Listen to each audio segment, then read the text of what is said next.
sort comparé des justes et des impies. Les âmes des justes sont dans la main de Dieu, et nul tourment ne les atteindra. Aux yeux des insensés, ils ont paru mourir.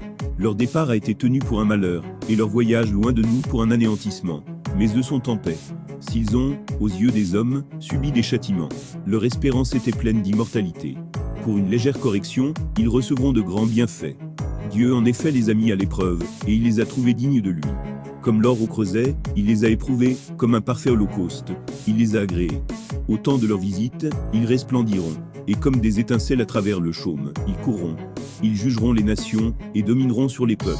Et le Seigneur régnera sur eux à jamais. Ceux qui mettent en lui leur confiance comprendront la vérité, et ceux qui sont fidèles demeureront auprès de lui dans l'amour. Car la grâce et la miséricorde sont pour ses saints, et sa visite est pour ses élus. Mais les impies auront un châtiment conforme à leurs pensées, eux qui ont négligé le juste, et se sont écartés du Seigneur. Car malheur à qui méprise sagesse et discipline, vaine est leur espérance, sans utilité leur fatigue, sans profit leurs œuvres. Leurs femmes sont insensées, pervers leurs enfants, maudite leur postérité.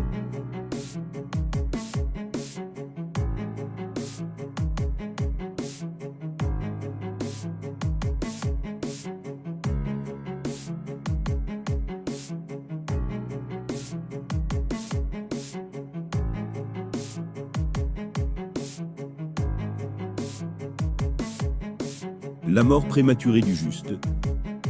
Le juste, même s'il meurt avant l'âge, trouve le repos.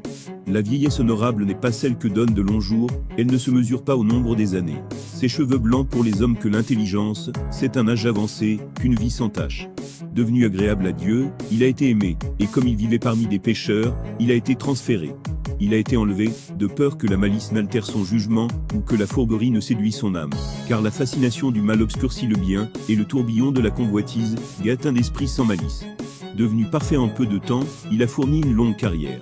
Son âme était agréable au Seigneur, aussi est-il sorti en hâte du milieu de la perversité. Les foules voient cela sans comprendre, et il ne leur vient pas à la pensée que la grâce et la miséricorde sont pour ses élus, et sa visite pour ses saints. Le juste qui meurt, condamne les impies qui vivent, et la jeunesse vit consommer, la longue vieillesse de l'injuste. Il voit la fin du sage, sans comprendre les desseins du Seigneur sur lui, ni pourquoi il l'a mis en sûreté. Il voit et méprise, mais le Seigneur se rira d'eux.